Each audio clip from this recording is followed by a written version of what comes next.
Well, hi, everybody. This is DearMamaSal, and we are live on a Friday lunchtime, which means it's time for us to talk about coping with our feelings. And today, like any other day, I certainly have lots to talk about. But first of all, hi there, Jeannie. Good to see you. Jodie is on her way. She said she might be a couple of minutes late, so just know that. For those of you who don't know, Jodie is our admin, and Jeannie is my backup for when Jodie's not around. and today we're going to be talking about positive distractions. It's interesting that we normally complain about the fact that we get distracted by things. You go to do one thing, and the next thing you know, it's an hour is gone, and you still haven't done the thing you tried to do. Or is that just my life, not yours? I wanted to say that it's been a really interesting week for me in terms of distractions, and that's what I want to talk about. For those of you who don't know, Dear Mama Sal is a group of people who get together. It's not just me. There's a number of us that get together 3 times a week, lunchtime on Friday. That's this broadcast. We talk about coping with feelings. On Friday evening, we talk about cooking on a very small budget. And then that's done live, just so that you can see it. Hi there, Jody. Good to see you. And then on Sunday afternoons at 3:30 Pacific, we talk about coping with stress. So absolute welcome to you all, whether you're in the room or watching in the background. Quite a few of my viewers, I notice, choose to put the broadcast on, and then they go about their every day while they're listening to what I have to say. So I love that. And if you're one of those people, make sure you leave comments below so I know that you're around. It's said that we all have our own cross to bear, and I know a number of my viewers are having a tough time at the moment. So first of all, let me get on to birthdays. I know that it's Jeannie, your grandson Zephyr has a birthday coming up on the 24th. That's also Jamie's birthday.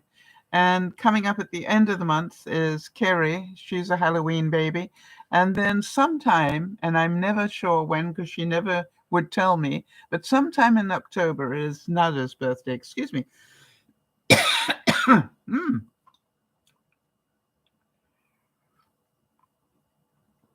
I'm reacting to something today and I'm not quite sure what. Never mind. Thoughts and prayers, if you would, for Lauren in Tasmania. That's the little island below the eastern part of Australia. She had a friend unexpectedly pass this recently, and she went to the funeral yesterday. So I know she's going through a tough time. And obviously for Sharon, who continues to mourn the passing of her fur baby.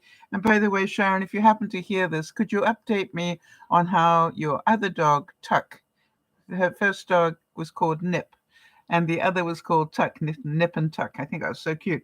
But let us know how Tuck is doing, because, those two were obviously a pair. And now that half of that pair is gone, I just wonder how he's doing.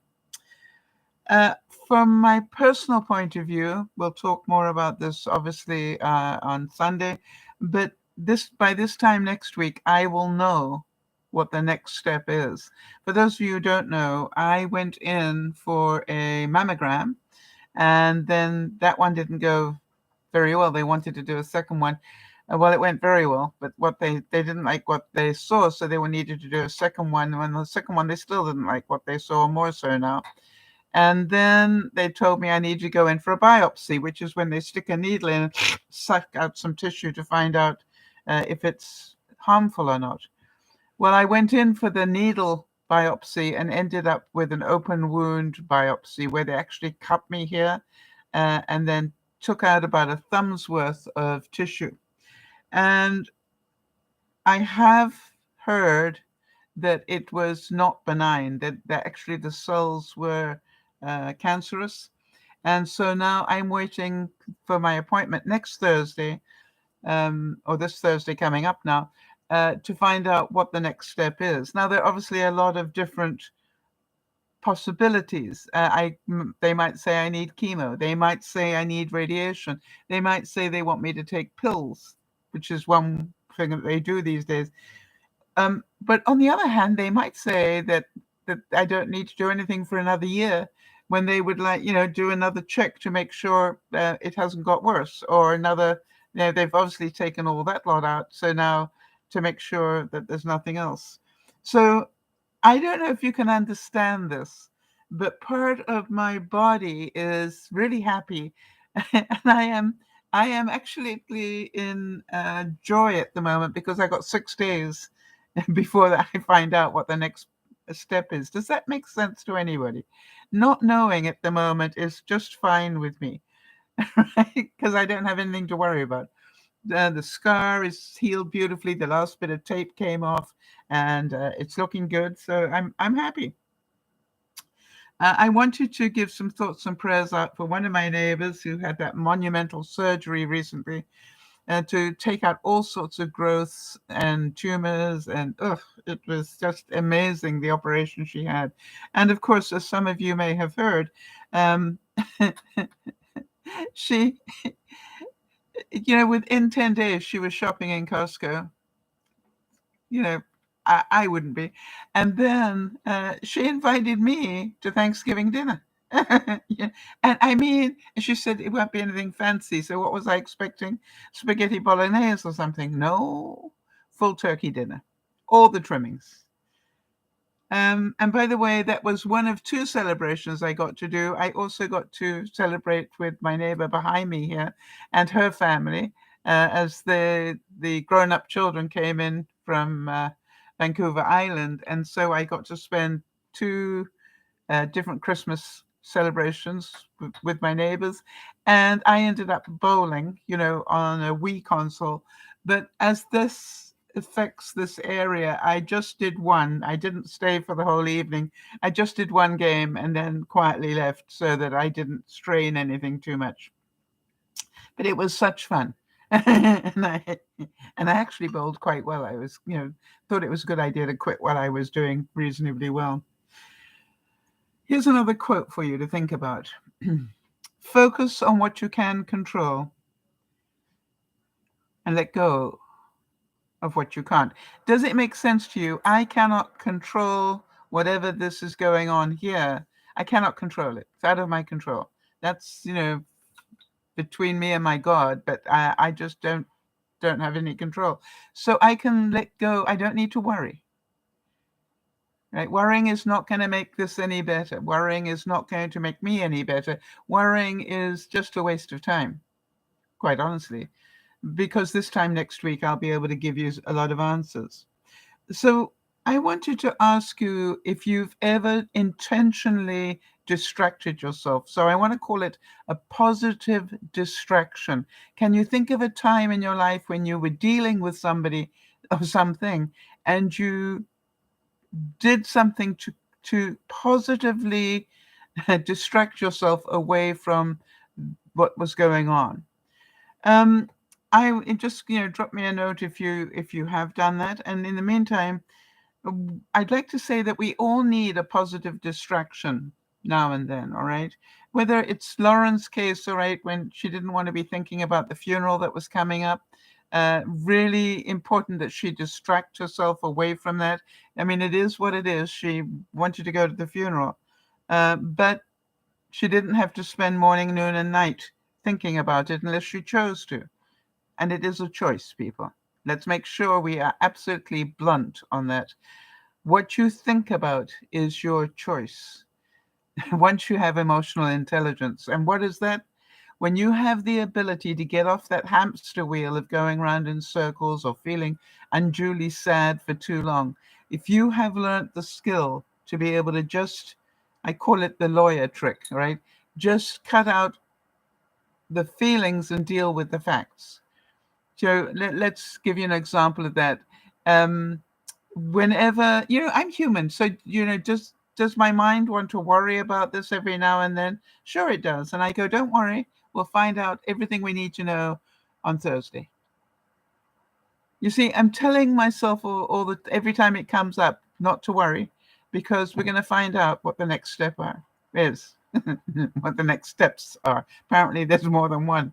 That's a Freudian slip. Be interesting to hear now whether it's more than one step. Did you hear how I accidentally said what the next steps, plural? Uh, Ah, so obviously it could be interesting to see if it's more than one step. Um, Basically, I'd like to say that positive distraction would be intentionally stopping yourself from having too much thinking time. Does that make sense? Positively reducing the time you have to sit around and think. Because 9 times out of 10, if you're dealing with some sort of trauma or something, you know, thinking, basically you end up just dwelling on it and getting really sad and all the rest of it. I'm not saying we shouldn't feel. You see, I do believe that I need to feel. I need to feel all sorts of things about my what might come up on my appointment. The good, the bad, and the ugly. The good is, hey, Sal, we've got out enough. The margins are pretty clean. We don't need to do anything for another year. That would be really nice, wouldn't it? But there's also the possibility, and I've thought that one through. Sal, we've taken out what we have, but one of the margins is a little close to the edge of where we did the incision. We need to go back in and take more out. That would be another possibility. I know also that they could say, um, hmm, they need to do chemo or radiation or whatever.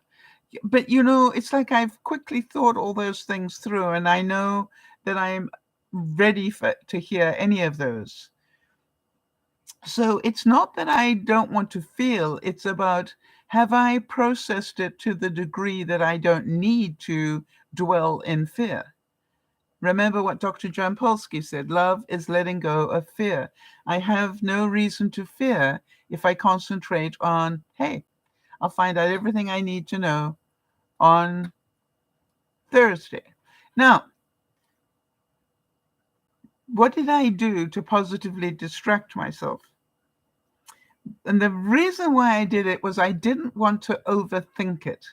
How many of you know that trap where you literally you keep thinking and rethinking and think again and you're just going round and round on that hamster wheel and you're not getting anywhere at all. I found a quote and it said, your real competition is your distraction. So I also think it's your real reward as well. So what did I say to myself this week? Okay, hang on a second. Let's see what Jeannie's saying here. I tried to teach my daughter about getting off the hamster wheel of emotion, voting for school board members. It seems like a bitter battle she's not fully willing to let go. I want to tell you something, Jeannie. To be fair, how many years did it take you to learn that skill?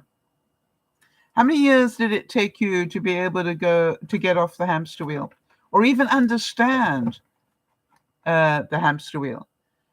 All right, going and what if and oh my gosh, I better rewrite my will, or I better do this and I better do that. It's just like I could authorize this to an incredible extent, and I know a lot of people who do that. I choose not to. It's not that I'm not caring or feeling about myself. I am. It's just like, what's the point of worrying myself sick? I've done the processing already. Therefore, there's very little that will surprise me when I go for the appointment. However, you will remember when I went in to get my needle biopsy done, and they told me, we've got a surgeon standing by because we need to operate if you will let us. Now, that was a bit of a surprise. I hadn't thought that one through. I was ready for a lot of things, but I was not ready for that one, and therefore it threw me for a loop for a little while. Can you? It's just like, hold on a second. I just need to process that just for a split second before you start cutting me open. Um, and it was just like I needed to go through all the facts so make sure I understood why they were doing it. Now, did I have to have that done? No. I could have said, hey, I came in for a needle biopsy. That's what I've come in for. I don't want to do more than that today. And then if you find out that it's a problem, then we can take it out. Quite honestly, it was better to take it out. Yes, Jenny is saying, I was trying to show her. Yeah, it takes a lot of time. Yes, it does, doesn't it? To learn how to do that. And lots of practice. But you know, Jeannie, when you can consciously do it, you know you've got emotional intelligence around um, emotions not overwhelming you. All right. And I'd like to give those of you who've been my viewers, you remember we did that whole year of talking about emotional intelligence. And yeah, maybe I should revisit some things around that. But you know, it's just like it really taught me to let go of the petty stuff. What are the facts? Think like a lawyer is the way I like to describe it. Let me just deal with the facts, not the editorializing. By the way, have you noticed when you talk to people, they get more scared than you are? You know, I'm amazed. I have to stop people and say, Are you worrying about me? Why? Right now, I don't have anything more to worry about.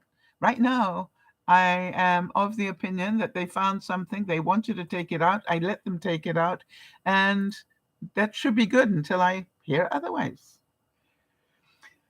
So why? But I've got a week. You remember, I had 3 weeks of waiting to get to that appointment. I'm now down to 1 week.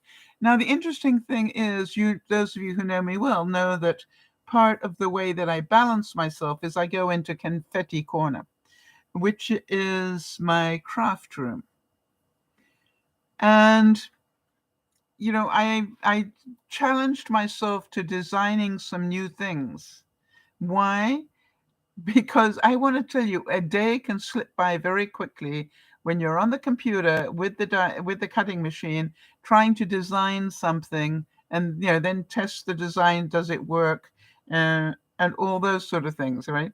So I'm in the process of doing some things, but in the meantime, I also perfected certain things. All right, I tried to get more efficient at doing things. So I thought I'd show you this week's card. This is the new card that I did, and she loved the little gingerbread man and the snowflakes and everything. Um, Now, how many of you know there is a reason why I call my craft room Confetti Corner? When you think of every one of those little gaps is a piece of paper that can fall on my floor. And by the way, most of them do. I'm really glad I got that good little vacuum. So, but I thought that was really pretty and simple. It's simple, be it delicate, right? Do you agree?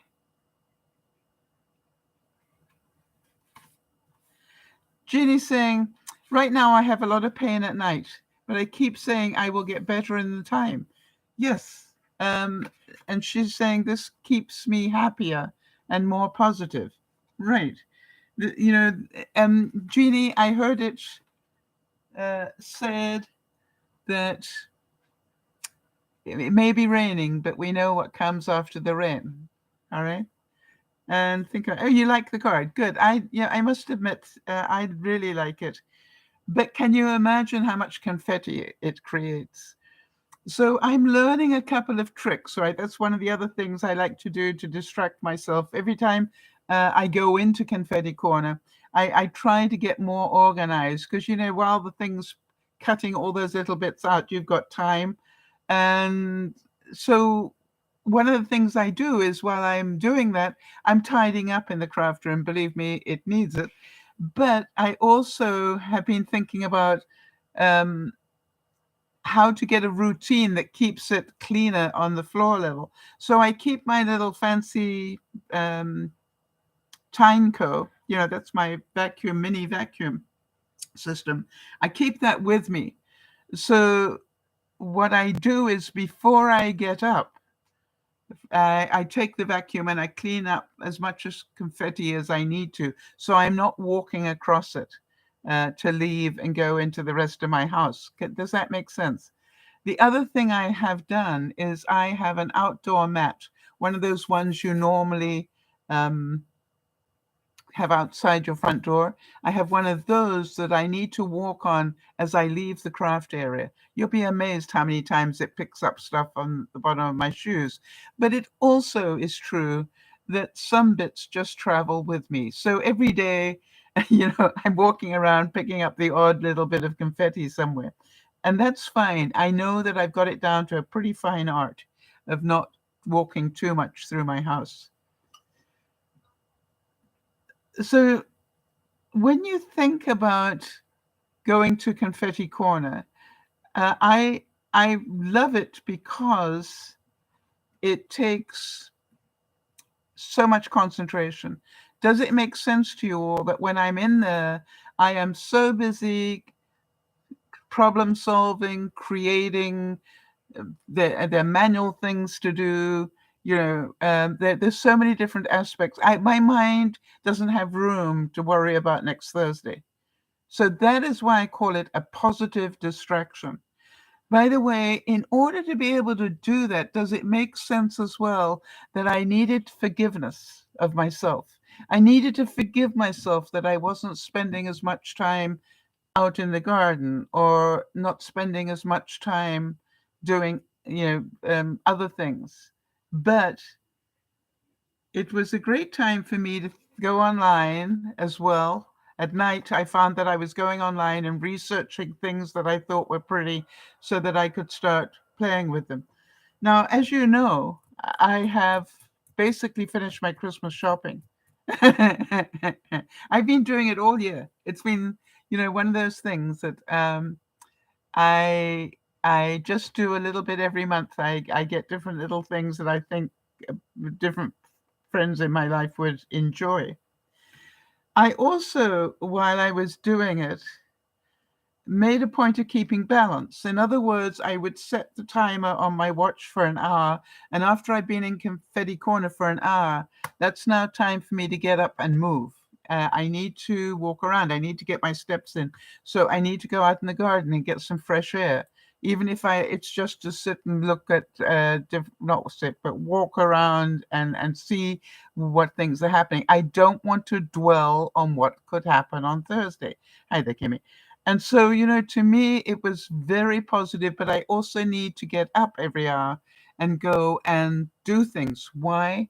As I have said, when I get in that creative mode, I can spend a whole day there and not eat and forget to hydrate and do all those sort of things. So part of my positive distraction was you can do an hour, then you need to get up for and do things for a while, and then the reward is you can go back and carry on creating.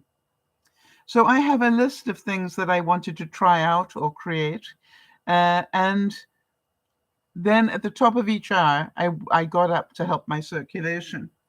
So you'd think you all know I do things in rotation. So the first rotation might be I go to the my bathroom and take my daily meds and just make sure the bathroom's tidy. That might be the first one. And then um, the second one might be that I, put the washer on and on my way round while I dust something. But, all the time it's in rotation with the craft stuff. You can't do big things if you keep getting distracted by small ones. Jody, I noticed that you have hidden two people's comments. Is there a reason? Let me have a look here.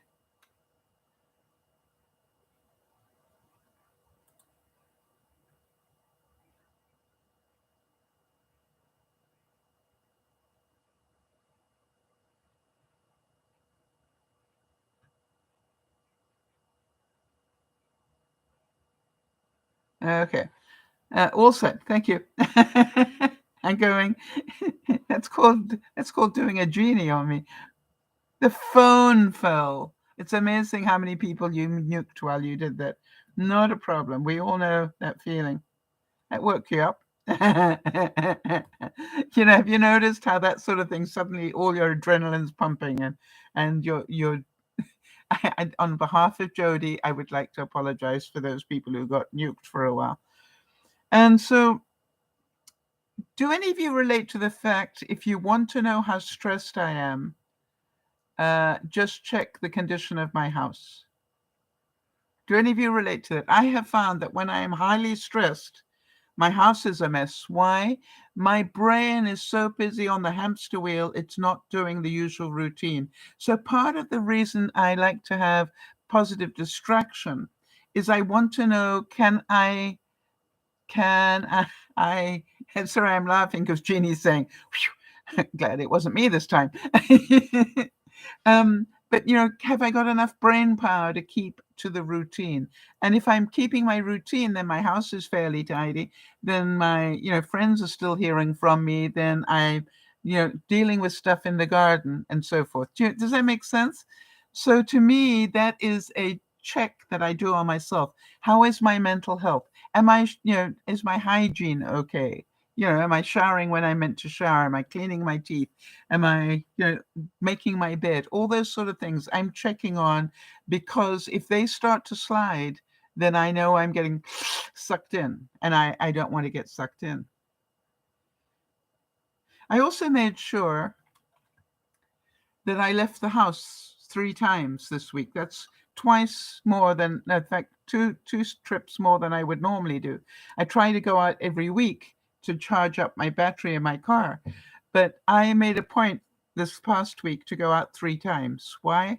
I need to get out and about, thinking about driving. I'm not thinking about other things. Plus, it's just like a change of environment. And I don't get caught into total obsession of doing the creating. So I did 3 trips. And one of the things that I want to do for the winter, how many of you remember last winter? I was forever having to put my battery on charging because I wasn't doing enough. Kimmy's asking, Sal, are you waiting for the results? No, I have the results.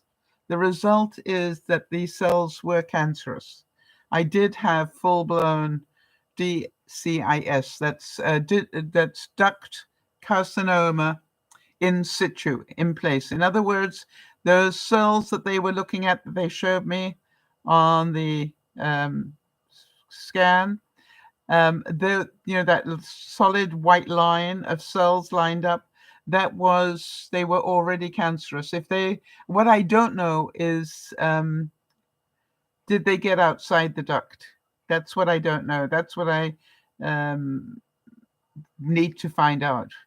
Or was it just the ones inside the duct that were cancerous? All right, that's what I'm waiting to find out. By the way, on one of those trips when I went out, I went to go and fill up my script for my medication. And, they always love it when I go in there to the pharmacy because I make them all laugh just by being me. And I don't know about you, but I love that, that just by walking in, they look at me and they start to laugh. And I go, I'm really not that funny. Well, maybe I am, and then they're laughing twice as much. But it brings me joy to make people laugh. So that was a good positive distraction. But while I was in getting my prescription filled, they said, Sal, do you know you are okay to have your next booster? And I said, wait a minute, I just had the last booster in June. And they said, yep, but they're now recommending, if you are an old fart, which I am, that you do it within 3 to 6 months. And you're within 3 to 6 months. You can do it now, but if you'd rather wait for another 3 months, that is your right. But we, have it available for you if you would like it. And I thought about that because I don't know what they're going to tell me on Thursday. Does it make any sense to you that I processed that for a second and thought, I don't want to be in the middle of chemo or radiation or any of those things that could happen, and then worry about flu shots and boosters and stuff like that. So what I did was I said, okay, fine. Yeah, I will do the shot. And I said, by the way, do you need... can I get my flu shot as well? And they said, yeah. So I hung around and waited until my number came up. And then they did one the booster in one arm and the flu shot in the other. I thought I would be really struggling today, but touch wood, everything's fine.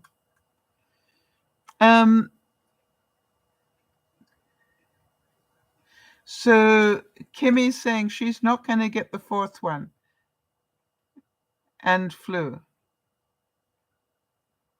Okay, you're right. Everybody makes that choice. I definitely know that I need to be as careful as I can at the moment.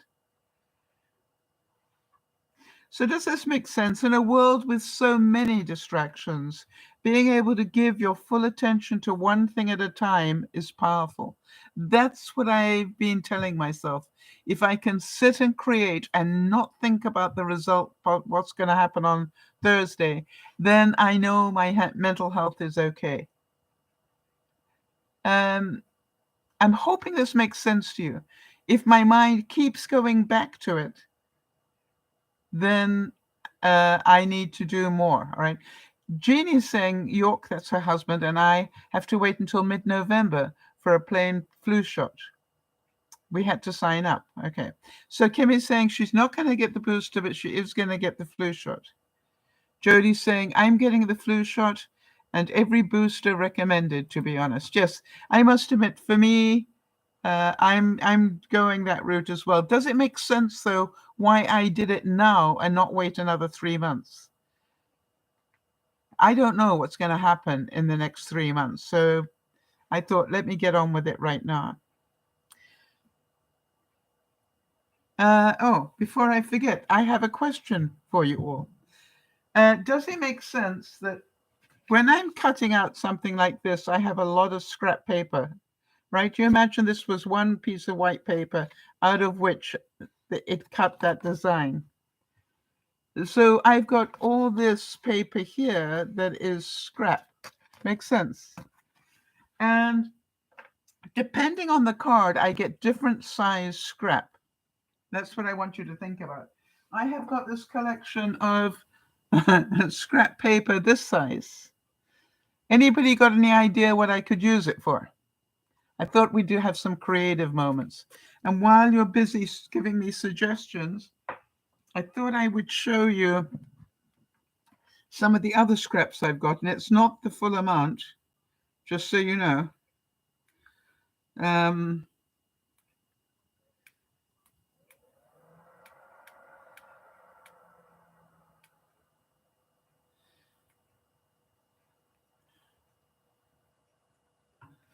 You see all those scraps of paper?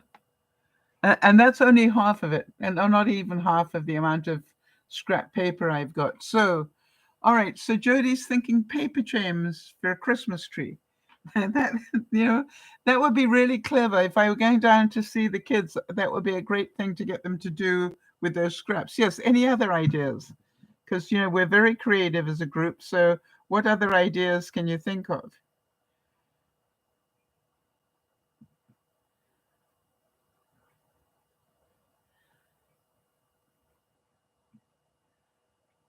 I'm now going to find my quotes again.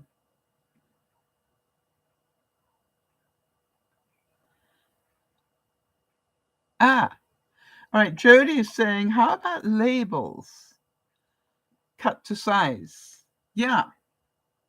So part of what I did, Jody, was to design a gift tag label.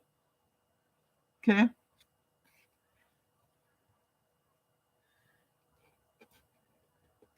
Cute. So you can put the name of the person and who it's. Oops.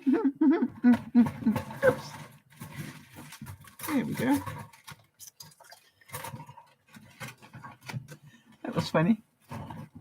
Now, how long did it take me to design that? You'll be amazed how long it takes to put that lot together. And technical, very technical. Therefore, huge use of my 2 brain cells. If I'm concentrating on design, then I have very little room for anything else. Jeannie's saying she loves the tag. Yeah. So now then, there's more to this.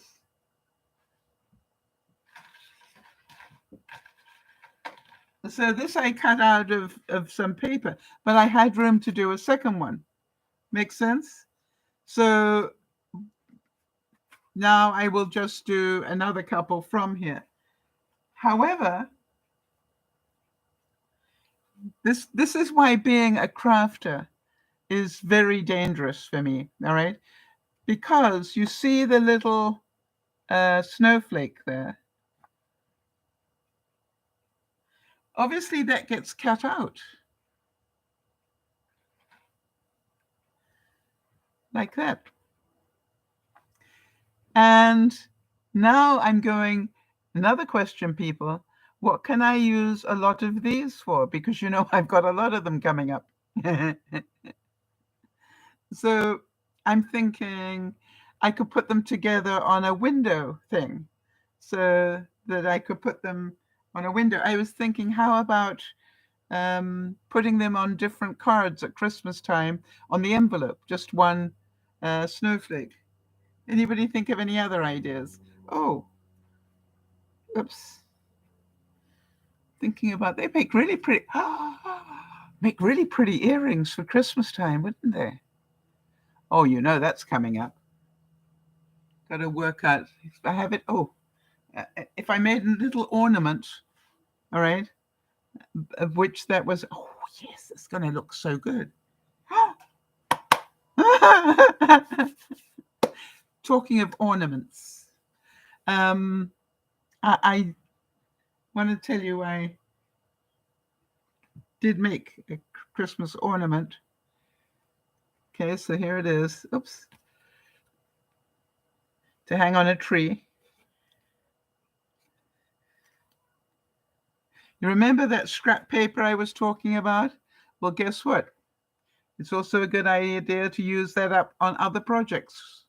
All right, so here's a Christmas ornament.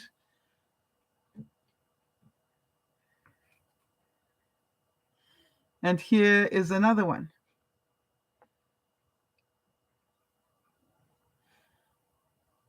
I love them.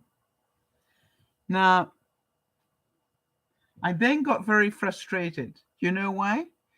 Because I cannot get the commercial license to make these and sell them. So that was a frustration. And then I went, I just need to design my own, and then I'll be able to do that. Hi there, Charlotte. Good to see you as well. How are things on the Easter? Work is hard, distractions are plentiful, and sometimes time is short. How many of you know that I could spend my time just mindlessly watching TikTok or playing video games?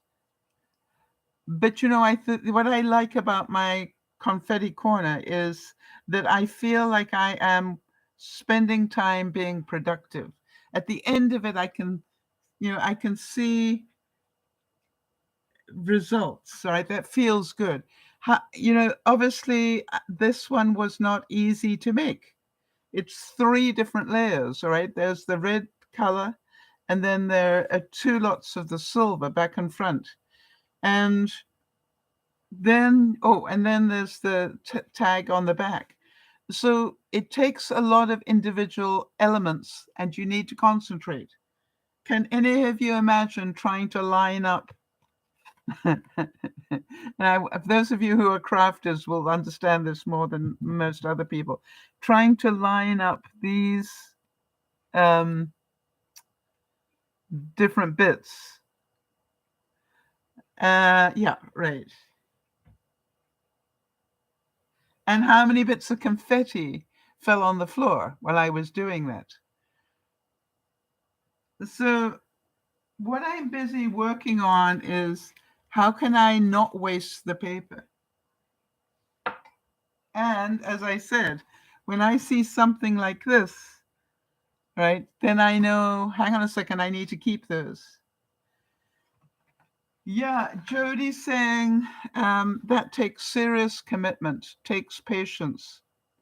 Jody, you were with me a few years ago when they thought I had cancer, remember? And I had to wait 3 months to get to a specialist. If you remember, those were the 3 months that I started working on my artwork. All right. Why? Totally absorbed me, could spend all day there without realizing it, wasn't junk eating, just kept me occupied. So can you see that the positive distraction of getting away from thinking about negative stuff was what I did? And I really do recommend it.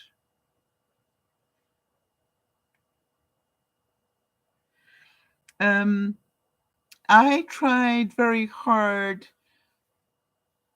to wait it out on the last strip here that was covering the actual stitches.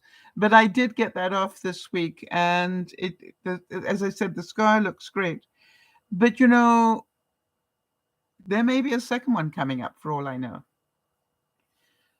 You all know that I love gizmo shopping, all right, which is why most of my Christmas shopping is already done.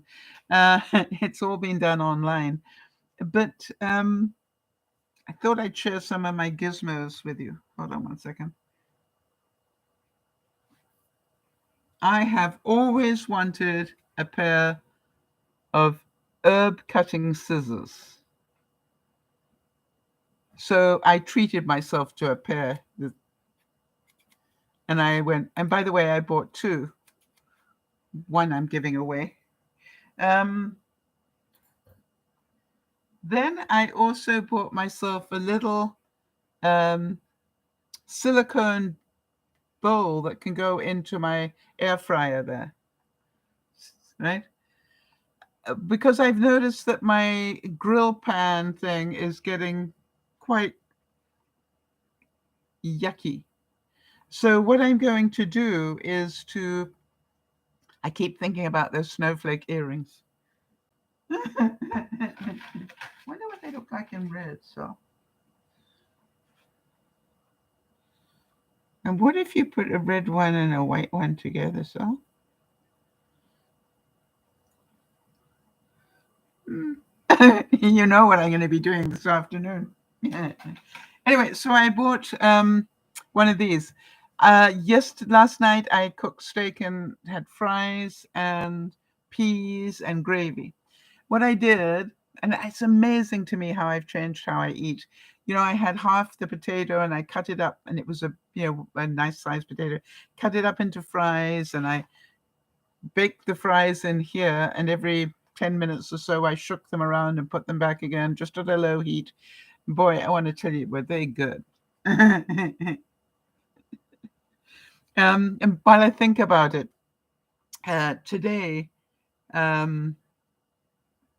tonight we're going to be cooking a pasta surprise, and you'll understand what the surprise is when I show you. Then I got this. It is the flattest thing you've ever seen, and guess why?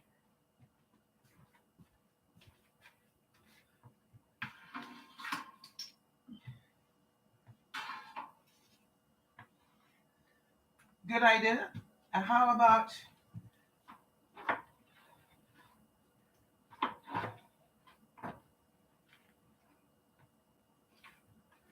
so?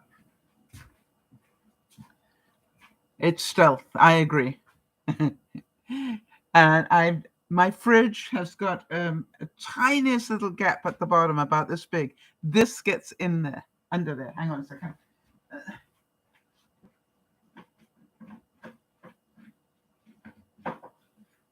Oh, look at that. This is getting dirtier. But, there's so many places that I found they're just a gap between two things, and a regular Swiffer is too high, whereas this, is that thin. Isn't that clever? Of course, now I've got stuff all over my floor.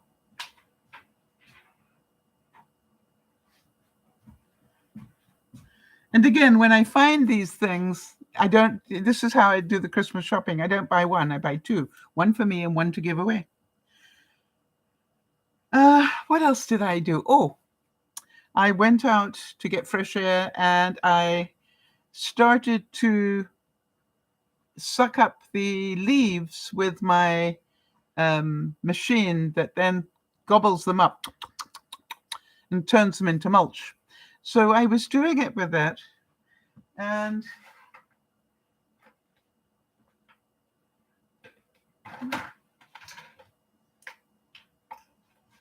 okay, if you can imagine, here I am, and over my shoulder oh, wait a minute. Here I've got this machine that I'm holding, but over my shoulder I've got the bag. All right, so the mulch, it mulches there, it all mulches there, and then it pushes it into this bag, which is held over my shoulder by a strap. All right, so I was doing that, and I was on the bank, and it was very dangerous. Then I thought there's got to be a better way. So what I did, and you know that solving problems is something that's very good for my mental health. So let me show you this machine again. So this is the machine like this. So the motor is here, and then it's got the handle you hold here. So what I found out, and then there is this bit here that goes into the bag, all right? I took the bag off. I've never realized this before, but this was so incredibly smart. So now I have this hole that normally the mulch will be coming through after it's been carbureted inside here. But it turned out to be a blower, mulcher, and tidier all in one.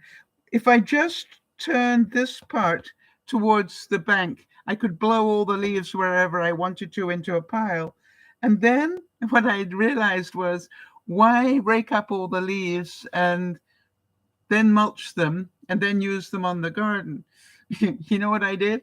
I just got all the, I've got all these beautiful maple leaves. I sucked them in and shot them out again like this, back over the bank. It's called, there you go, fertilizer. Oh, it was so stealth. I was so happy. Jody, I could just hear you going, yeah, of course you did. However, for those of you who know some of the antics that are going on. All right, people, seriously.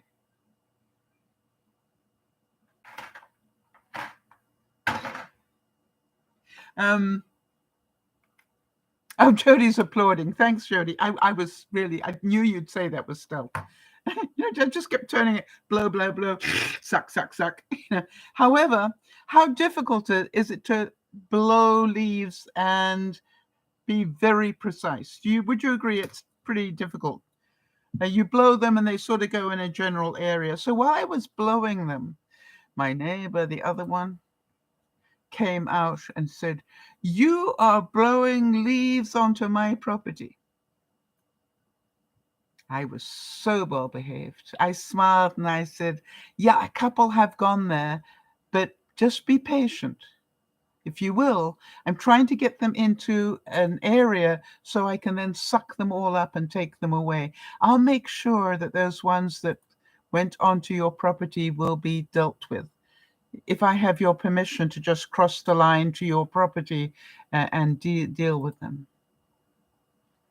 I smiled the whole way. This was like, really?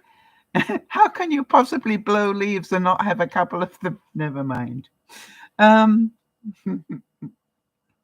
also distracted myself by standing on the scale. That was not a good distraction. I found out I put on that weight that I lost at the beginning of the year, which means it's time to start again. Now then, have any of you got this sort of tape? And what it is I want to tell you how I lived without that. Oh, Jeannie's saying she didn't answer, did she? No, she didn't. She, I love this tape. It's extremely sticky. And then what you do is you peel off the top bit here, and it ends up being extremely sticky both sides. All right, let me show you. I'm trying to organize things, and I always remember what IKEA taught me. IKEA taught me that if you have got a room, pretend this is a room, okay, that the biggest waste of space is from the ceiling to sort of waist height, all right? That's a really big waste of space. So I want you to imagine that the same is true of cupboards. I want you to have a look at your cupboards and drawers and things. I had this cupboard in my craft room, and if you took the door off, it has one shelf here. Underneath here, I've got a lot of stuff stored pretty well. No, that's not true.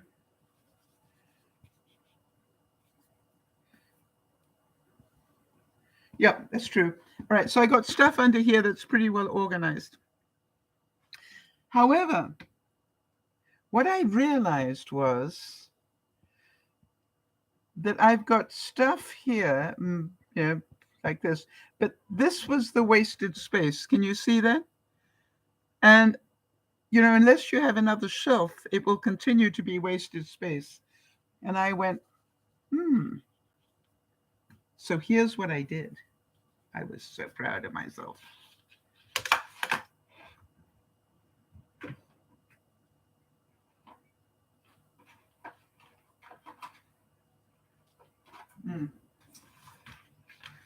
Okay. I had 2 lots of baggies that I use, big Ziploc bags and then the medium-sized ones. Now imagine this is a Ziploc box. What I did was I put that sticky tape on the back, and I now have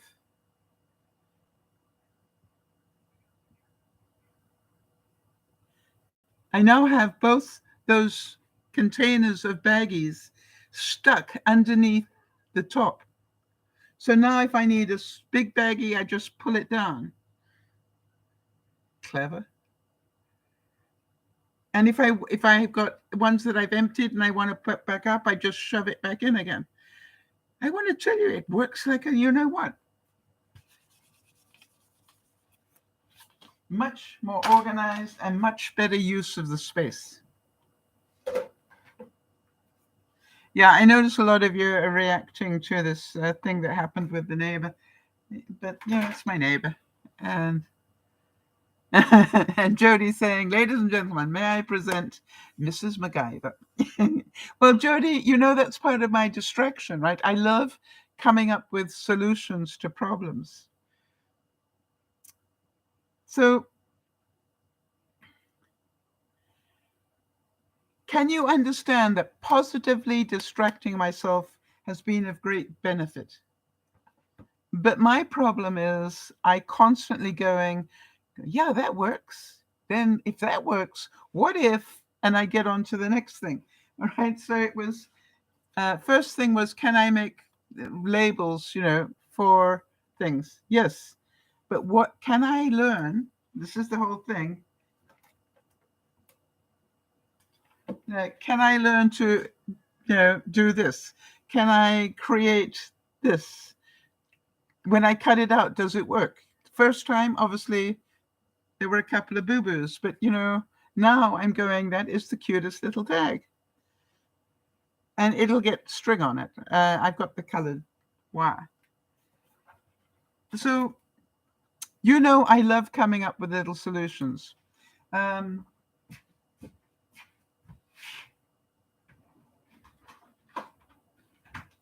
Last week on Friday evening, I was talking about this is the best jar opener I have ever had. It's a piece of this webbing that you put in your drawers, and I want to tell you, it opens bottles just seamlessly. It's incredible. You just put it over like that and done. I have arthritis. This really works. But as some of you know, I use this as well. This is one of my, Jody, can you just write down, I need this on my favorite hacks one. Rubber matting. I cut this rubber matting into a circle and then had a paper clip, which I don't have here. Make a plan, right? So if you can imagine, I then pushed a paper clip like this across here, and then it's now held into my shower drain through the holes like this. You cannot imagine how much hair that collects. I literally get, like almost half a handful of hair every time I clean it up. And it just sticks to here. And then all you do is you just scrape it gently like this and done. That to me, I was really aware of that. Now, I had another problem. I have a laptop that I use in my sitting room for doing stuff while I'm binge watching stuff. I have a laptop here in the kitchen for doing the broadcasts. But what I was doing was I always had to move one of them into the craft room. And I thought, you really need a third computer. Then I got to thinking, do I really need a third computer? No, I need one of my old computers, maybe even go back to Windows 7 or Windows 8, I don't know, because I still got them. I think I've even got one that's still got Windows 95 on it. That's a long time ago now, people. Remember Windows 95? Well, it was so good, wasn't it? I think it was the best one they came up with, quite honestly, in its day. And I thought, what I need is a computer in my craft room, but it doesn't need to do everything. It just really needs to be the one that I use to contact the internet to store my designs and stuff, and feed the information to my silhouette die cutting machine. So I went, do I really, really need a new computer? Could I use one of the old ones? Well, I have a huge tote. I mean, a big tote. Yeah, sort of, I would think at least 3 feet by, 4 feet by 3, I would think. I'll measure it. Anyway, full of electrical stuff. I have got every cable, every adapter you can think of. Do you think I could find a cable for my previous computer? Not the new one, not this one, but the one before that. I could not find the cable. And I was pretty certain it was in that box, but I couldn't find it. So then I went, oh gosh. And I thought, maybe I don't need to buy a new computer. What if I just buy a new cord for one of my old computers and see if it still charges up? And if it does, that's the only work I need it to do. It can stay in the confetti corner. So let me tell you the difference. The difference was my old if I bought a new computer, I probably would have spent about anywhere from $500 to $1,000. I spent $25 on a cable and it worked. I now have a computer in the craft room. Just that's all it does. I'm so happy. Now I wanted to show you something else.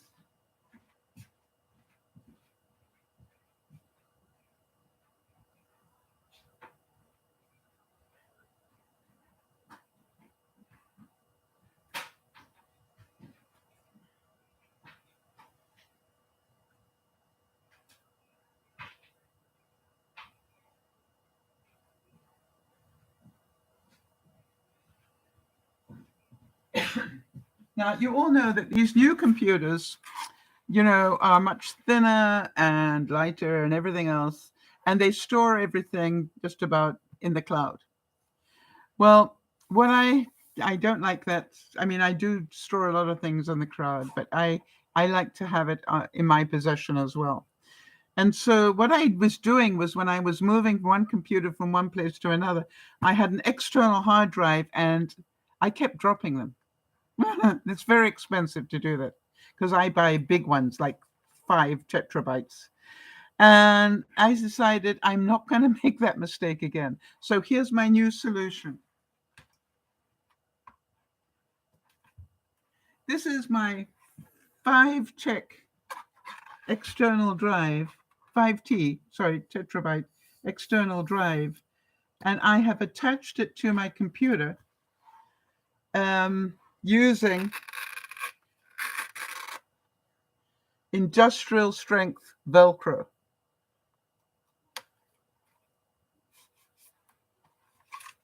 It's not going anywhere, people. And the reason is, if for any reason I want what is on here on one of the other computers, I can pull it off, take it out. Now, obviously, I need to put the Velcro strip on my other computers, but as long as I'm not moving them around, I don't need to. Can you see how stealth is that for an idea?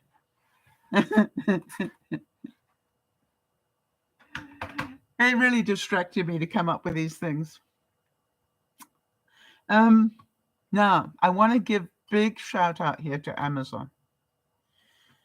I buy a lot of things from Amazon. And guess what? They sent me a note yesterday to tell me that the import taxes on something that I had ordered dropped by 36 cents. And they wanted me to know that they were crediting my account with the 36 cents. Did they have to do that? No. How's that for integrity? You think about it. Just to advise me probably costs them more than 36 cents. Somebody in the big scheme of things had to do that. All right. And then they've got to credit my account. It probably costs them way more than 36 cents for somebody to input that and get the credit going. I'm going, boy, is that integrity. I really was impressed. I also wanted to warn you of a new scam or new to me scam, and it's coming through on cell phones. Okay, let me see if I can find it for you. By the way, the local RCMP, the Royal Mounted Police here, gave me a heads up on it. And sure enough, it was one of those ones.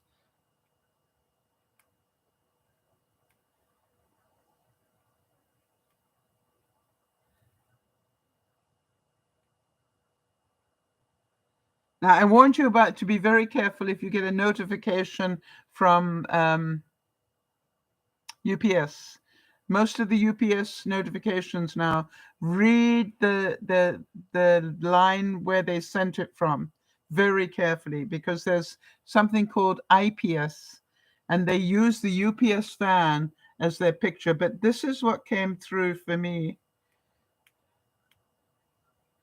Of course, I can't find it now that I want it. All right. Basically, what it said is that my phone had been hacked.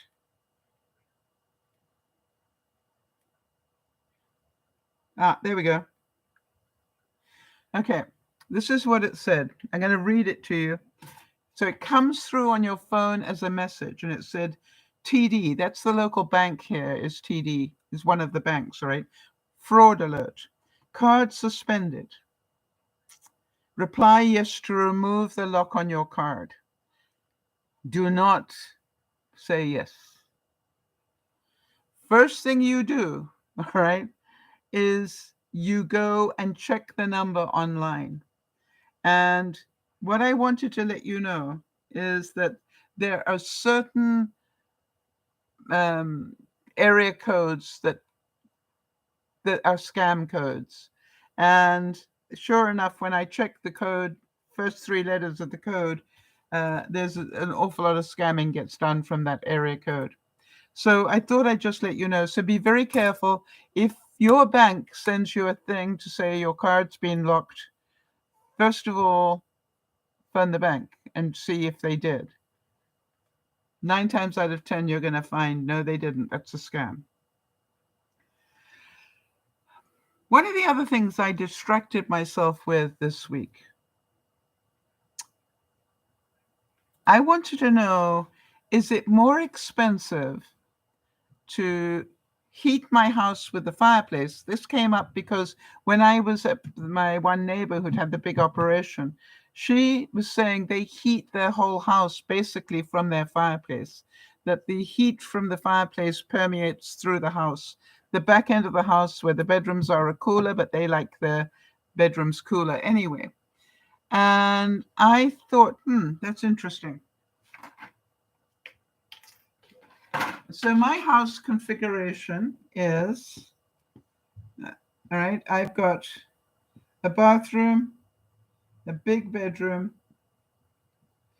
I've got a spare bedroom, bathroom, laundry room. No. Spare bedroom, bathroom, laundry room. And this is kitchen. I'm standing right here. Kitchen, dining room. Here's my worktop here. Okay. And then this is my living room. So the reason I need to draw this is to show you where I've got the heat.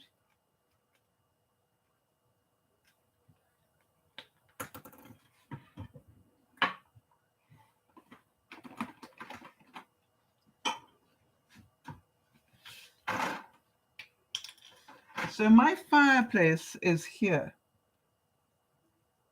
And my furnace is here. Okay, so they're both in the center of the house. All right. But what this neighbor was telling me is they basically heat the whole house from that fireplace. So I wanted to know whether what do you think? Do you think using the fireplace to heat the whole house is more cost effective than using and that's what they said, but much better than having the furnace fire up all the time? Well, I actually looked at the numbers on that, and they're not correct. What I realize is that I sit here quite a bit in the evenings. I sit here. Okay. And where else do I need a warm? Oh, the kitchen is warmed when I cook. And then this is my bathroom, and that gets very cold. This end of the house gets very cold. So what I did was I put a tiny little ceramic heater in my bathroom, and that will keep topping up the bathroom until it gets to what I call a comfortable temperature. I have turned my fireplace down so that it is just topping up in that area. All right, it's not heating the whole thing. And now the thermostat will read from here. That's where my thermostat is. So now it will keep the whole house to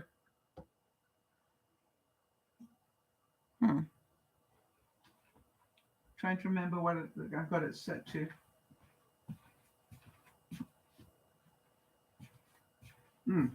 Okay, so the whole house is set to, let's say, 68 degrees. I'm not sure if that's what it is. And then I just top up the heat. Oh, I top up the heat here for this area, here for my bathroom. But there's another place we forgot to mention. There is another room. And that is confetti corner. So this is a wall here. No, that's not true. There's a wall here. And this is confetti corner. And this is my desk. What I've got is under my desk, I have got an oil-fired heater that is thermostatically controlled. So if underneath my desk gets to a certain temperature, that just warms it up. And that works brilliantly. So I'm going to keep that going in that way this year, where the only areas that are getting extra heat are the ones where I spend time. So when I go to the bathroom, I don't want to be cold. When I sit to watch television, I don't want to be cold. I mean, it's fine. I can be under a rug or something, but most of the time I'm sitting there and I don't want to try and type while I'm wrapped in a rug or something like that. So I'm going to see whether I save money this year doing it that way. Last year, I really used the fireplace on high a lot and then just let the furnace top up the rest of the house. I'm this year letting the furnace keep the whole house at one temperature, and then the other ones I just add. I wonder if that makes any sense. So what I found out, though, is you may want to check yourself what the current costs are for running a fireplace or your furnace. I was quite surprised at the difference. Quite surprised at the difference. And the thing is that a little ceramic heater doesn't use a lot of power. And it's also thermostatically controlled, so it's just kicking in just to top it up every now and then. So we'll see. I had a thought as well. Yeah, right. One of my distractions was I had a thought. You know what I was thinking about?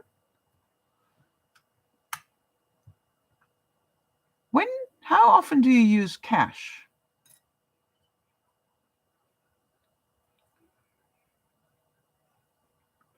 Now, the reason I was thinking about it was because I wanted to put some money into young Damien's birthday present. And I realized, I don't carry cash a lot anymore. Luckily, I did have some. Yeah, Jody's saying not too often. Can you remember? But here's my next question. Do you still write checks? Because I realized I could have written a check, but I'm going, where's my checkbook? I mean, it's so long since I've written a check, I had to think twice. It's probably hiding with the passport. And I got to thinking in the last 20 years how I have totally changed from using cash and checks, and now almost everything I buy is by credit card or cash. Jeannie's saying, we've been through this. I write checks frequently. Yes. I know that there are a couple of you do. But what I wanted to just make sure is that I'm not the only one that has almost totally gone away from writing checks to doing everything with a credit card.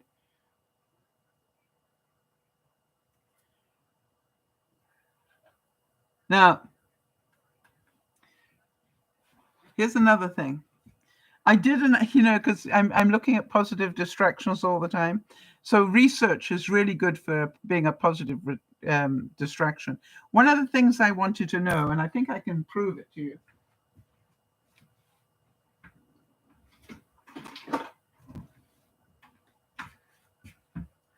One of the things that always surprised me was that when I had the double-story house and Yvonne lived underneath, that there was like almost a 10-degree difference between the upstairs and the downstairs. The upstairs, because heat rises, was always 5 to 10 degrees warmer than downstairs. So I wanted to know, in my house, what is the difference between weight height? All right. So apparently my comfortable zone, because I'm comfortable now, I'm wearing t-shirt. This is at 72 degrees, all right, which would be 23 in Canadian, 23 Celsius. So there we go. If you see that, 73 degrees. I'm now going to drop the probe down to the floor level. And I'm going to leave it there for a little while so it can adjust, remembering that the kitchen is a fairly warm room. But I did that experiment in my bathroom. Remember that bathroom at the back? And I found that when I tested it, the waist level temperature was 73 degrees, just one thing up, but it was 69 at floor level. Now this is holding pretty steady at 72. So that is the difference. At the back of the house, the temperature at the floor level is completely different. It's farther away. Okay. Oh, it's dropped one now. Okay, so you understand this is where the furnace is, this level in the house. So the farther away you go, either direction, that's why it's colder here and it's colder here. So interesting stuff, Jimmy.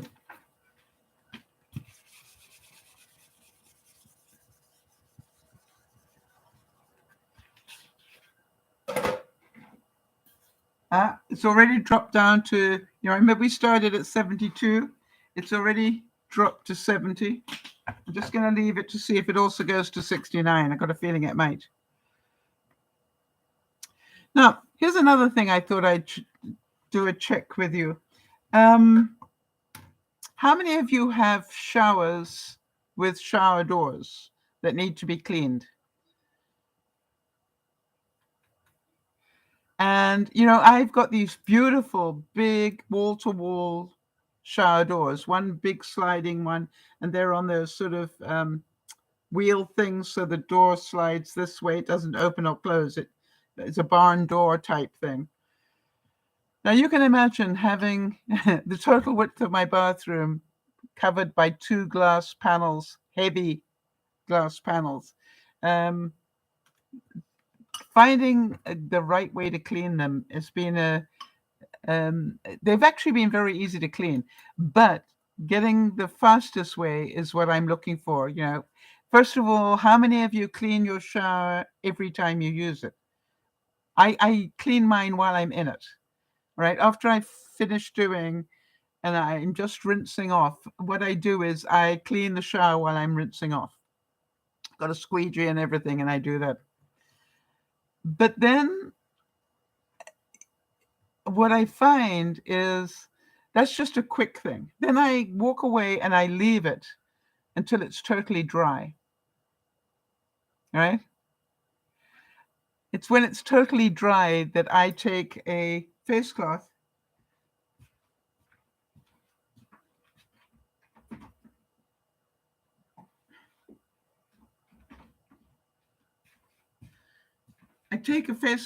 and then in the other hand I have, a bottle of vinegar and rose water. All right. And all I will do is if I see any spots, I don't spritz the glass. I spritz here, the rag, use far less, and then just wipe the little bit that needs it, right? You can see a watermark there, just get rid of it. And it is the fastest way that I've found to keep your shower doors absolutely gleaming. I know people who've walked into my bathroom go, oh my God, look at those doors. Aren't they bare to clean? No. Number one, while I'm just rinsing off, I just rub it all down with one of those wands, the kitchen wand with a sponge and things. And then I just rinse it all off, wait for it to dry, and then top it up. So I let gravity and the air do most of the work. So it's been lots of distraction this week. And what I want to make sure that we all understand is in order to be positively distracted, I've had to let go of some things. I've had to let go of having the perfect home. It's okay at the moment for me just to get distracted doing other things. I'm trying most definitely to not have my mind dwell on what could be in front of me. Not because I'm a coward, but rather because I need rest and I need to be prepared for what may come next. When I look at my positive distractions, I'm trying to do ones that will challenge me, make me laugh, give me. How many of you know that after I struggled and struggled and struggled, when I finally held this up in front of myself, I went, Sal, that is beautiful. It made me happy. And I could definitely see it. Now, you do know the reason I put this here is because this uses up a bit of scrap. But it's just like the distraction is to do something that brings me high reward. All right. And to me, that is what it's all about. When I look at my life at the moment, when I look at what's happening, I am aware that it is important for me to probably spend the next week continuing what I did this week. And it's, normally they say be about actions, not distractions. How many of you know I am looking for distractions? Things that will take time, things that will use my brain on a different level. Because if I'm doing that, I won't have room, because there's only so much room in my head. It's pretty hollow in there, all right, for those two brain cells to work. And we know that we will always get distracted. Most of the time, we get distracted away from what we want to do. I realized this week, I intentionally distracted myself for a purpose. Jody, I have a feeling that you distract yourself away from pain. Jeannie was talking about that, all right? That she distracts herself to as a pain management tool.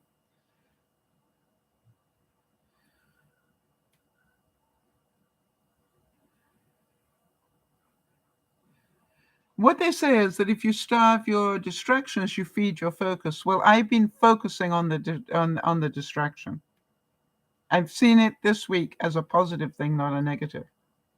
And so, have I got stuff accomplished? Yes. By the way, did it totally absorb my mind? Absolutely. I didn't want to go to bed, right? I hardly binge watched at all this week. That was the funny thing, because I realized I could choose to binge watch or create. Yes, Jody's saying distraction has been a coping mechanism for her with her pain. What sort of things do you do to distract yourself away from pain, Jody? And Jeannie as well. So you both say that you do it, but what do you do? What is the distraction? When you start to be aware of the pain, what do you do?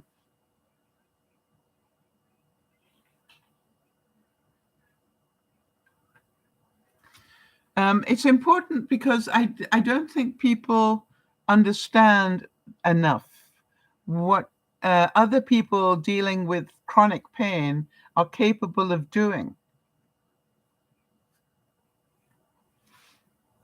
I saw a quote and it said, work is hard, distractions are plentiful, and time is short. Ask yourself this week, where do I waste the most time? Where do I waste the most time? Jeannie's saying, I bought a heating pad a couple of days ago. I use it before bed. Jody's saying, pain can be consuming. Yeah. So do you also understand that there was part of me that had to let go of some things to be able to concentrate more on being in confetti corner. But on the other hand, I needed the discipline to get up and still put the steps in. I'm actually very pleased with myself that I still managed to average 6,000 steps a day. Because of the fact I kept getting up every hour and going and doing things, all right, before I allowed myself to go back. So it was a really good balance.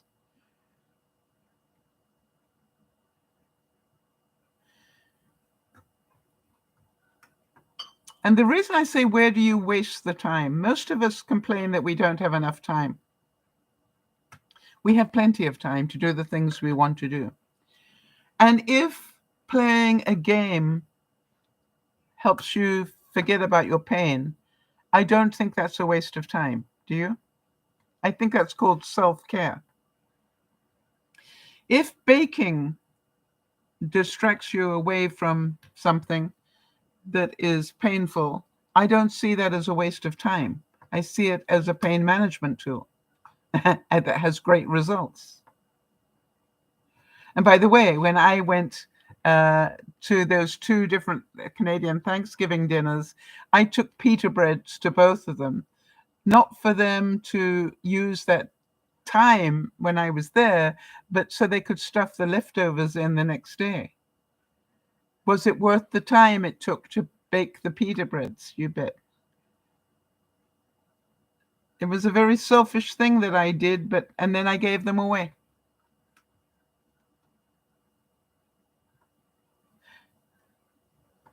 Yes, Jody's saying baking is an incredibly effective distraction.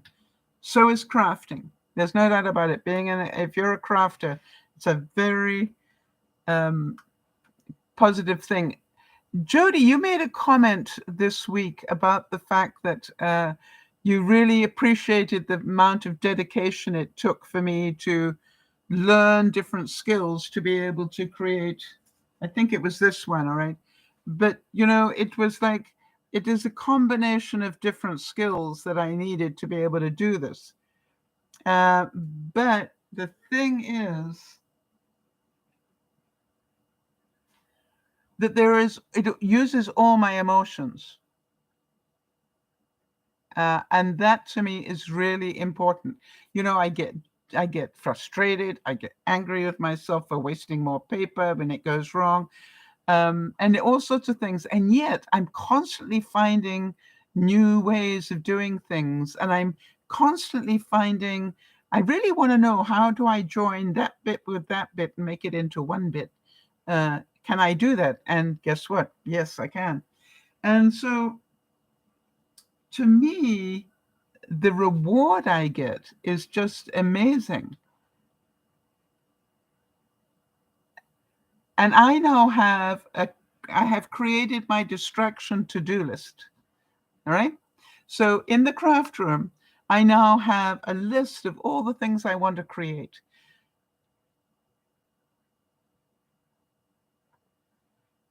All right. Jeannie's saying, I made sandwiches for workers at Misty's internist office. Is that a vet? Is it different from a vet?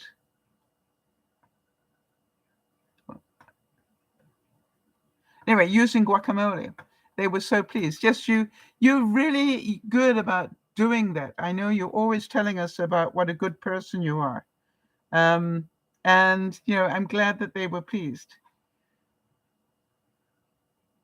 You see, normally a distraction doesn't have a goal. All right? Yeah, Jeannie's saying the internist is a specialist. So it's not your regular vet, it is the specialist, the internist. Okay, I didn't know there were such things. So I've learned something. So do you understand, if normally, and Goethe said this, that as distracted existence leads to no goal, can you see that intentional distraction has a goal? And the goal is to distract you away from the thing you don't want to be thinking about, be it pain, be it consequences, be it whatever. So for the first time in my life, I'm going, this procrastination and this time you're spending is good, not bad. It is said that, and Christopher Columbus said this, by prevailing over obstacles and distractions, one may unfailingly arrive at his chosen goal or destination. You see, my only goal was not to be worried about what was coming up for me. And that I spent many years in depression, believe you me, many years in depression. And what I realized was I had too much time sitting around thinking about how bad my life was or how sorry I felt for myself or whatever. So here's some positive distractions. Make a cup of tea. How many of you are going, that's bound to distract me for a few minutes, or a cup of coffee in my case? How about send a really nice anonymous message to somebody? How do you do that? Maybe you send a card, all right? Browse positive and recovery type websites. Have any of you tried just typing aimlessly, right? Just for 20 minutes a day?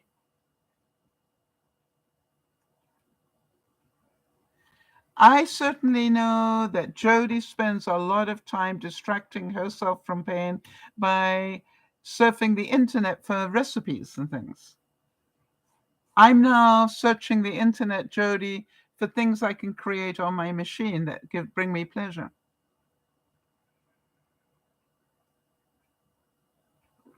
Good. Kimmy's saying she spends time in her garden. Absolutely. Which is why I went out to go work with the leaves and came up with a new solution. I was so happy about that. And Jody's saying, I sketch sometimes to distract herself. Baking, definitely. Bake something. All right. Cook a new meal.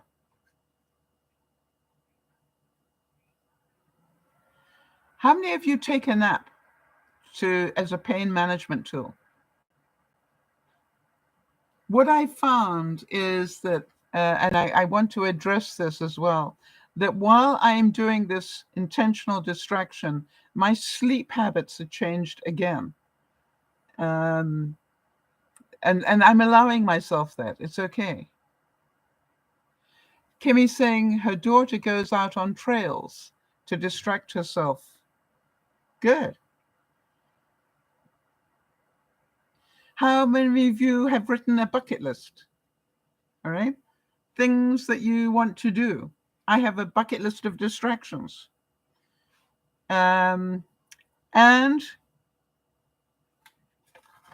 the easiest way, and I've probably shown you this before, is just take a piece of paper, fold it. You can only fold any piece of paper 5 times, all right? 2, 3,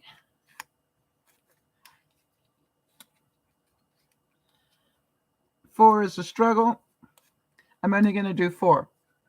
All right, so now I've got this tiny little thing. If I unwrap it, I've obviously got 4 by 4, 16 little slots there. Here was a tip that I learned years and years ago. Fill all those things up with things you'd like to do in your bucket list. And then you can fold this back up again and keep it in your wallet. Just like that. Keep it where you keep your cash, and every now and then open it up to see how you're doing. Good idea?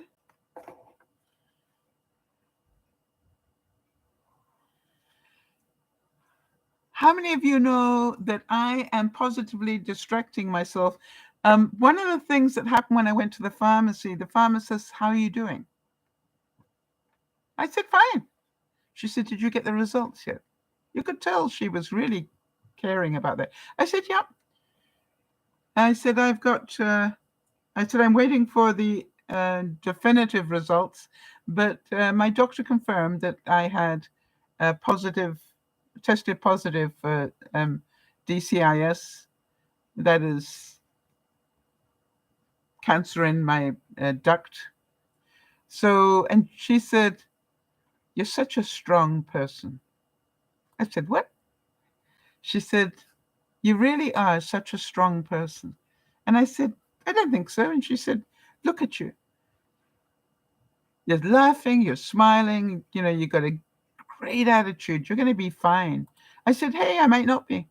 I know that the statistics are in my favor, you know, but the thing is this, maybe I'm in the little end that isn't in the favor bit, right?"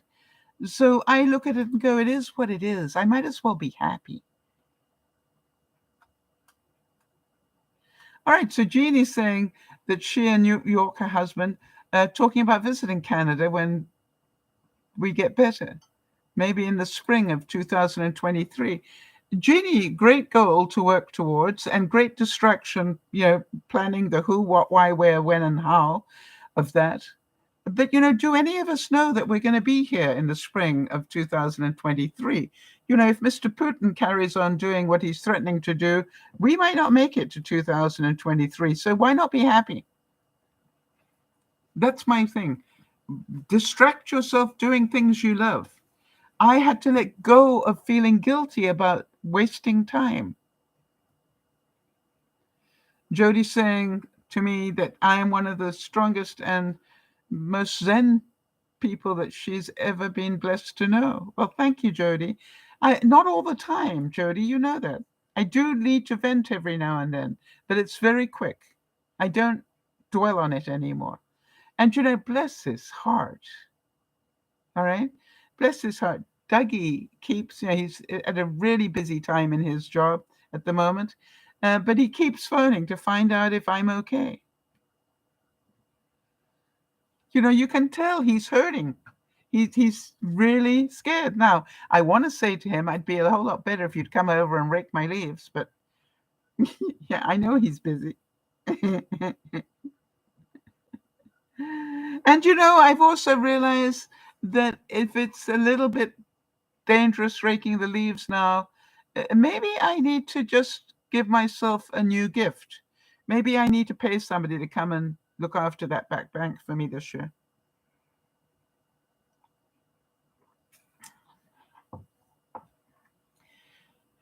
However, it is said if you don't separate yourself from your distractions will separate you from the goals and the life that you want.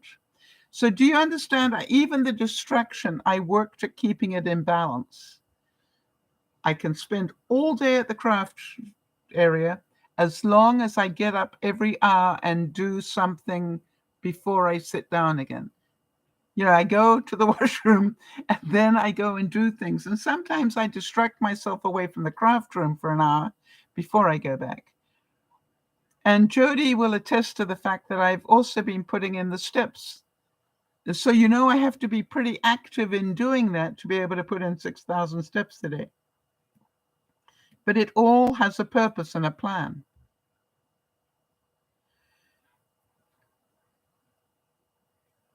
So I want you to understand that I realize that really is something I enjoy doing. I enjoy being in the craft room.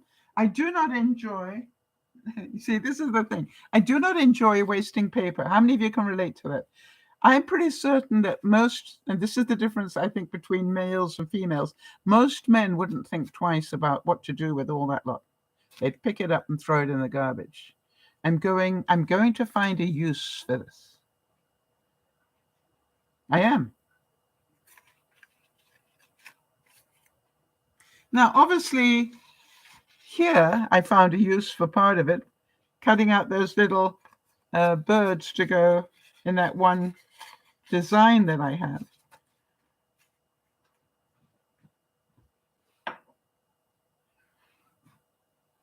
But how many of you know that even while I was doing it, my mind is going, you're wasting time.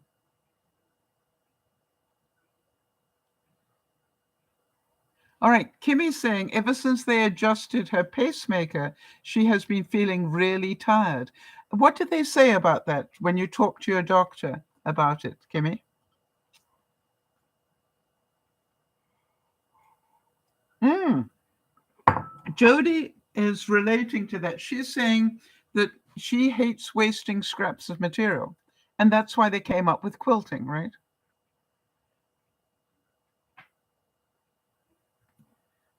I mean, that's why people started quilting in the olden days. Now then, let's get honest about something here. Nothing in the world can distract you unless you give permission for that distraction to occur. We make that choice whether to stay focused or get distracted. I am amazed how many times I go I go to the bathroom, literally. That's what I go to do. And the next thing I know, an hour has gone by and I still haven't been to the bathroom. Do any of you have that problem? Yeah, on the way there, I saw something that needed to be put away, so I put it away. But when I was in the room where that needed to be put away, something else caught my eye, and I did that. I'm amazed how many times I go. That is amazing that I just spent an hour cleaning up when I didn't mean to. I found as well that I am starting to clean late at night for some reason. I don't mind. It's my life. I can do it late at night. But am I getting things done? Am I staying in balance? Oh, Kimmy's saying that she hasn't got a result yet about her being tired. She hasn't heard back from her medical people. She said she's going to give them a call on Monday. All right. Jeannie's saying, when I first heard about distraction, I thought it was trivial.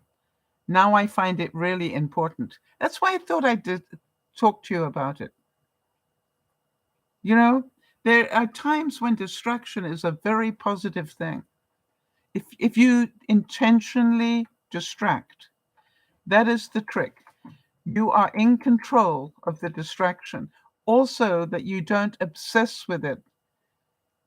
Now, some people try to cope with depression by sleeping, but they sleep their life away. That is not a positive distraction. That is that is denial. The whole difference. Does it make sense? The difference between that?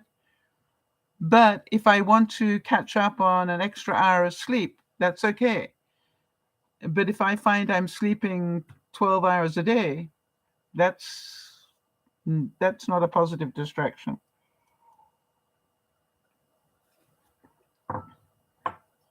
So I look at it and go, yes, Jody, you're right. She's saying, but still in balance. Yeah, that is it. I just shifted the way that I was doing things. It is okay for you to, first of all, I gave myself permission. It's okay for you to spend the next few weeks, maybe the rest of my life, I don't know, um, doing that. Right. Jeannie's saying physical therapy allows her to sleep better. All right. So again, it's about what are you going to do to solve your problem? I'm constantly looking at things and going, how do I solve that problem? One of the things I found out is that it is really difficult to keep this straight. All right, this picture. So what have I found out? I've got to find a way to do that. So here's what I do when I cut the card. I then measure up here to an inch and I take a stylus pen, a pointy one, and just put it in. Well, one there and one here.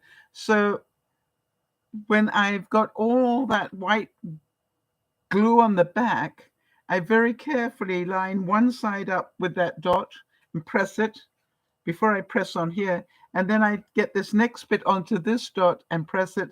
And then I use my roller and put it all down.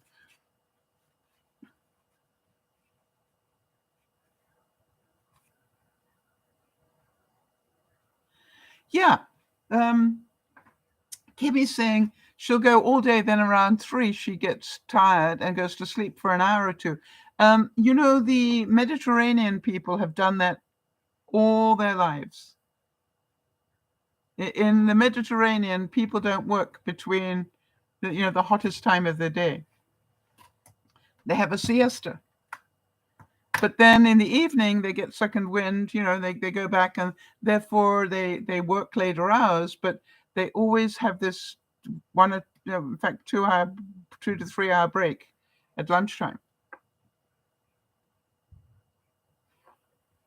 Christine Kane said it takes huge commitment to stay focused these days.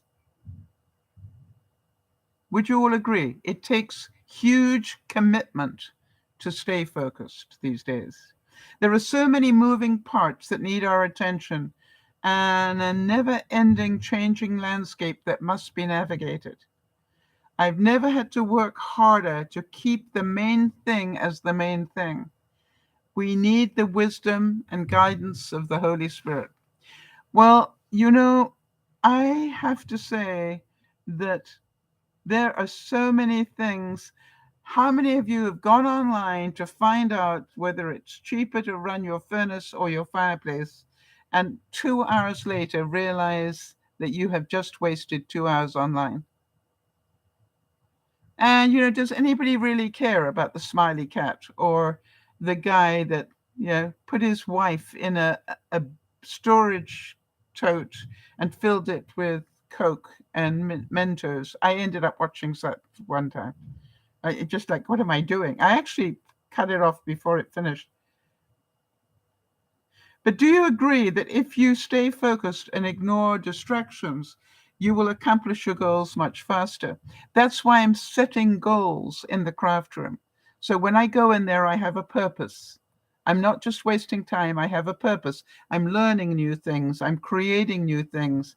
I'm now starting to pack things up for Christmas and send them. So I want to make sure I keep that in good balance.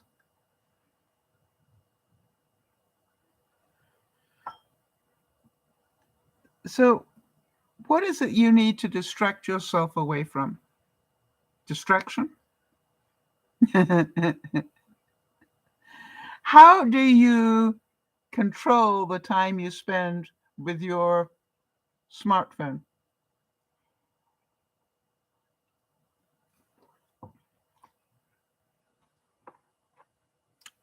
I learned a lesson watching Benji, funny enough. Now, you know that Benji lives a life that has to do with smartphones. But, I was really surprised when I saw what he does when he walks into his house. He walks into the house and he plugs in his smartphone and he puts it down. And a couple of times in the next hour or so, he will go and just pick it up and see if anything important's come through, and then he just leaves it where it is. In other words, how many of you walk from room to room carrying your smartphone with you? And I would like to suggest, don't be a victim to your smartphone.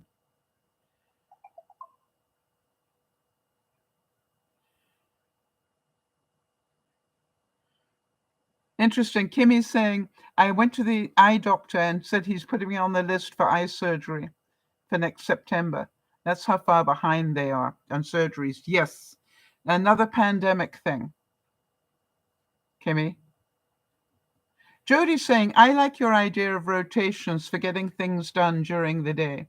Jody, because I am doing things differently to keep my mind occupied at a different level, I want to tell you that I've started keeping little lists in each room. All right. And today, the broadcast put itself together because I have these little, these sort of pages from here. I reuse them. Every room has got a pile of them like this in. And now what I'm doing is I go from room to room, I write notes to myself. And what I found was that by the time I went to go, I really need to write the framework for the broadcast now. I literally have been dropping all these little notes into an area on my desk. And basically, I was amazed. I had enough notes to create the full broadcast today without actually, I just needed the topic area that I wanted to talk around, but then everything else, I already had all the bits. Why? I'd taken notes all week. All right.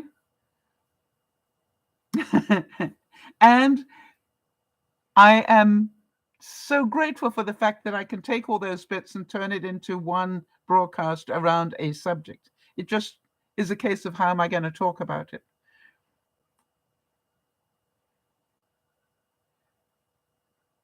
All right. Yes. Kimmy's saying you have to put that cell or computer or TV off or it will consume your life. It's called have control. All right. Distract yourself away from the distractions. I was absolutely horrified when I accidentally started to watch something on TikTok and I went, that was an hour gone. I'm never going to get that hour back again. Don't waste your time. Don't waste your time. Distract yourself, but don't waste your time. Maybe distract yourself by starting to paint a room. Maybe do something that has an end result to it, that you will not feel guilty for having spent that time doing that. But take the time away from the things you need to take away. I want to tell you, if we had more control of our lives, if we took more control of our lives, and that is our choice, we would get so much more accomplished. And you will know that I keep buying myself little gifts, all right? You know how much joy I've had out of this little thing already? By the way, just so you know, I cut up some onion and then tossed it in oil and quite a bit of black pepper, actually. And I just put it in here and left it at 250 for a couple of hours. I want to tell you, so tasty. That's all that it was. So tasty. By the way, I cooked a full steak and with fried type dinner last night. But the size of the steak was about this big. I had about probably half a cup of peas. I had probably a cup or 3/4 of a cup of gravy, but I made the gravy with wine and you remember I got this herb called savory. Not only does it smell great in the kitchen, I want to tell you, I took a sprig of it and I chopped it with the magic scissors. I chopped it up like that, and then I had white wine, the savory, some dehydrated mushrooms that obviously rehydrated and stuff, and I just blended it all together. And I made that into a gravy. It was so good. I really did say that if I'd had that meal at a restaurant, I would have paid a lot of money for it and been very happy. But the portions, I made fries, but I didn't, do a whole big potato. I did half of one and then cut the fries. So my eating has definitely changed, and I'm very grateful for that. But again, how much time did I spend cooking? All right. More than normal. More than normal. Yes, Jody's saying that's a win-win eating. All right. And that is, I know that I put on weight, so I need to be careful again. But what do I know? I can have it all. Just be careful of the portions. And that's why I make smaller portions. so I can't go back for seconds. I cut my steak into steaks that size. Why? We know we need to reduce our meat. 5 years ago, a steak to me was this big. All right? That was a steak for me. Now I have half of that. That is positive, right? That I've changed that much. Now, what did I do?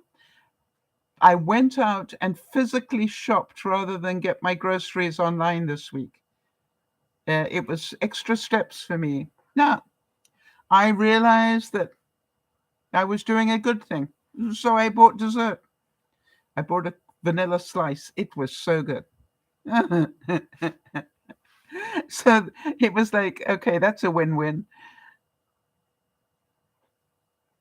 I look at life and go, how happy am I? And if I'm not making myself happy by distracting myself away from the things that make me sad, but I still feel sadness,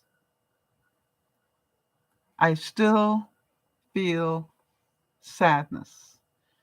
I still realize that this time next week, I could be grieving my previous life. Or not. I got 6 days that I know of freedom until that I find out. So life is always about choices. I choose whether to stay sucked into depression or stay out of it by distracting my mind away from it. I've spent more time talking about it today than I've spent all week thinking about it. Isn't that strange? Isn't that strange? But I thought it was a topic that we all needed to look at. Do you have enough personal control that you can change your thoughts away from the things that make you miserable? If so, you will be a happier person. And people notice that. That's what the pharmacist said. You always are such a positive, upbeat person. And I go, you want to meet my bitch from hell, because I got one. And she said, not really, no, I can imagine. And I said, right, you're very wise. And then, I said, well, I come in here to make you laugh. And she said, I only work on Wednesdays and Thursdays. And I said, well, then I'll only be coming in Wednesdays and Thursdays unless it's an emergency. Why? She makes me laugh. She makes me laugh by laughing at the things that I do. So it's a very win-win situation. Positive distraction. Don't beat up on yourself for positive distraction. Jody, distraction away from your pain is not something that you need to beat yourself up on. It is about, I did something to help myself. I get a bonus point. For some people, having a warm shower, helps them with their pain management. For some people, that are able to, a walk. You remember what Charlotte did, right? When she was struggling with depression, she made a commitment to go out and walk for half an hour a day, every single day of the week. No excuses. And she did it for a year. All right? That wasn't a waste of time. That was fresh air, keeping her body moving and her mind clear. Charlotte is a true inspiration, Jody. I agree with you. And who would have thunk it, right? So all of you, thank you for being here with me. You don't have to guess where I'm going now. Luckily, I know what I'm going to be doing for this evening's broadcast, so that won't take a lot of prep time. This is DearMamaSal saying, get control of your life. It is about, you only get one life. I refuse point blank to waste mine worrying myself sick about something that may never happen.